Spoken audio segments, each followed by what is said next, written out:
What is up, guys? I'm the guy that took his Caterham to the Nordschleife and spun it on the Kleiner carousel. You might have seen that video. It's on my channel if you want to go and take a look. I'll link it at the end. Anyway, the point of this video is, as we all know, the Caterham dropped today for download, and I decided and was curious how fast I could go around the Nordschleife in the car, the detuned version of the R500. I've detuned it so it's on par with mine, my real life car, and I'm curious as to see how fast I can go around the Nordschleife when there isn't the fear factor involved, and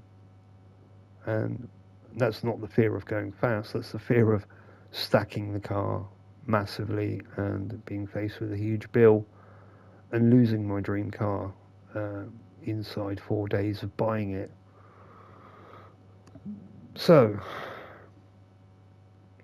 let's have a look at what we've done to the car. Let's have a look at the car first off. As you can see, there are some differences. First thing is the roller barrel throttles there on the outside of this car in Gran Turismo. Mine are under the hood.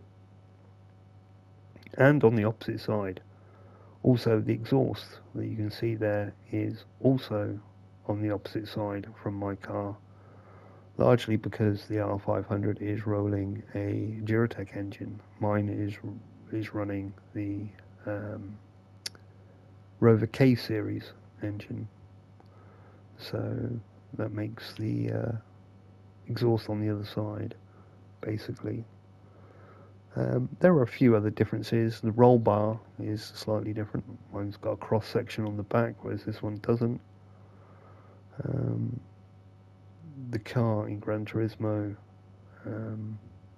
also has tilt seats, whereas mine has the nice comfy touring versions, which are really quite nice, especially on a long journey, although it is quite uncomfortable to drive long distances, as I found out driving it from the UK to the Nordschleife. Not an experience I would like to repeat very quickly. Also, this R500 has an aero screen, whereas mine has the full windscreen. Other than that, the car is pretty accurate, as it compared to mine. The colour is virtually the same, very close indeed. You'll notice the number plate is different as well. Maybe you didn't see the number plate, I don't know, but that will be my number plate when the documents arrive and when my certificate of entitlement arrives for me to put my own plates on it. Anyway, enough of that gumph. We're here to see how fast this little car will go round the Nordschleife with me giving it absolute send. I suppose we could look at the tuning to make sure, and just to prove to you that I have detuned it. And there you can see it's sitting at 160 horsepower. I'm rolling with the Sport soft tyres to mimic my Avons that are on there. I've played with the body height adjustments and there's all the suspension adjustments to basically try and get that feel, same feel that you get in my car. I've used the fully customizable ECU and dropped the power down, and used the power restrictor as well to reduce it further. I haven't played with the transmission at all, because I think 240 kilometers an hour is about right for mine. Maybe less. I think I can't do the conversions, but mine is about 140 mile an hour top end, and that is absolutely screaming it. So I've played with a limited slip diff as well, to try and set that up as close to factory as possible. So without further ado, let's head on over to the tourist track and see exactly what my little car can do in the virtual world. Here we go. Time trial. Tourist. That'll do.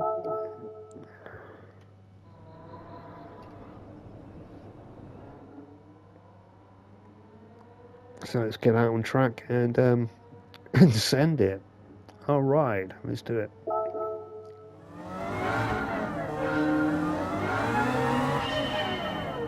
Okay, so before we go anywhere, I just want to have a look at the car. The steering wheel is different.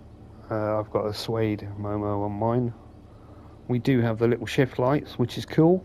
The dashboard is different from mine. Mine is carbon, but it doesn't have these fancy touch buttons. Mine has the old-fashioned analog switches, but then there's quite a big amount of difference in years between these cars. Mine's a 2004 and this is a 2012. Looks like we've got a sequential in here rather than a 6-speed manual. We've got tilt seats and there's that big shiny exhaust. Anyway, enough of that. Let's go and see. Let's go send it. All right.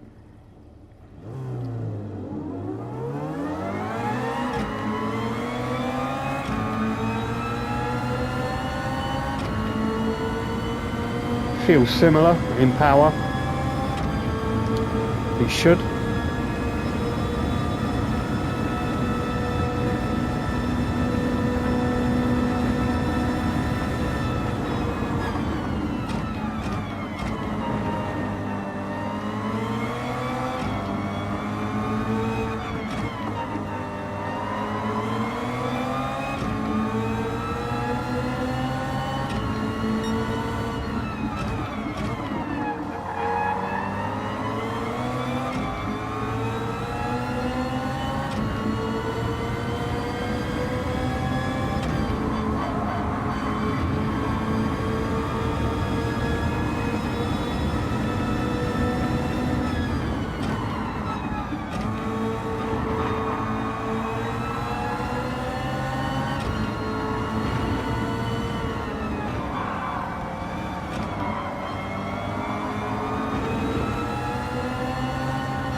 Not quite as revvy as mine, I've noticed.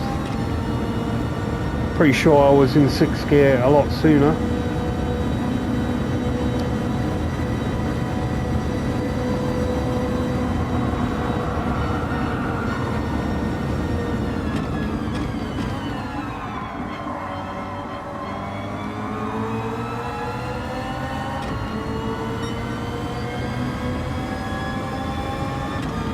But honestly, it is actually feeling very similar. Like the way the car handles.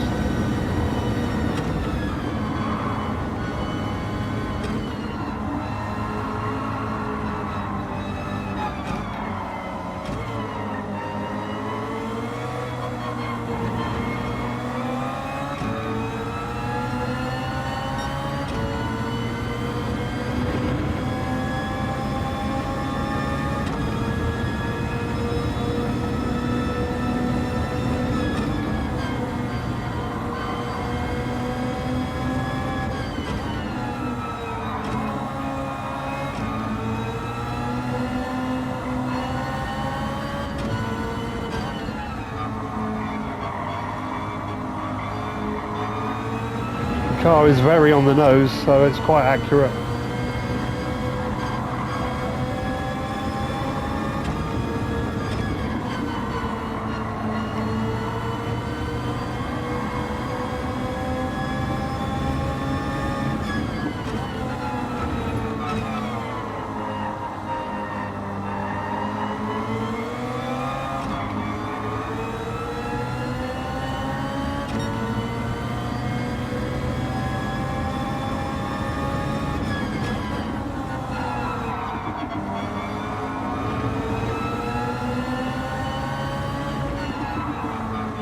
Yep.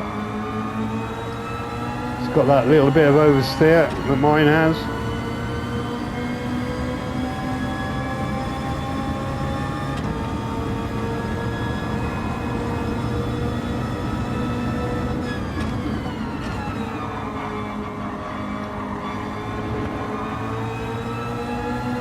Let's see how it does up through here. Mine felt a bit like it was struggling up here.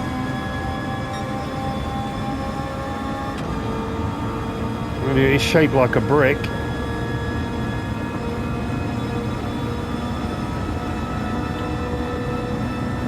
And already I can feel that it's very similar. In terms of, I don't feel it's pulling me up the hill. Oh, it's pulling me up the hill exactly as it did in mine. Send it here.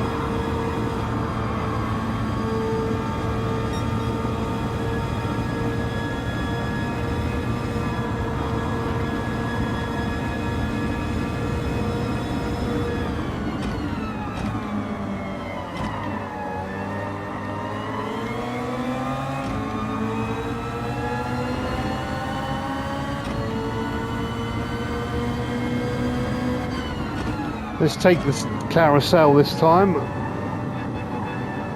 because we don't have a ring taxi behind us. And I'm not afraid of grounding out the sump on this.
Let's try not to spin it here, eh guys?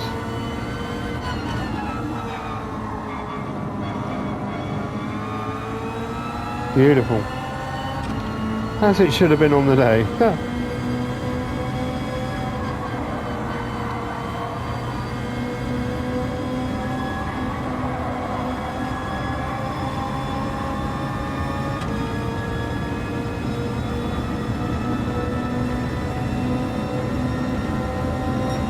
And a 733 to the gantry. Well, there we go. That is significantly quicker than what I managed to do in my real life car. When faced with real life circumstances. how does the car feel in virtual reality and in Gran Turismo 7? It feels pretty good actually, the way it's set up at the moment. Let's have a look, see what it looks like here.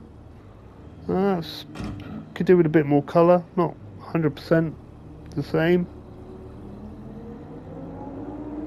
But yeah, in all honesty, the car actually feels good. I think they've done a good job. I'm just happy now that I can take this bad boy and go driving whenever I feel like it, because it's a pretty long way to go from the UK to Germany just to have a couple of laps, and then obviously coupled with the fear of binning it. So yeah, let me know what you think in the comments. Stick a like on it, stick a subscribe on it. Let me know what you think. Alright, I'm gonna go and do some more laps. See you later.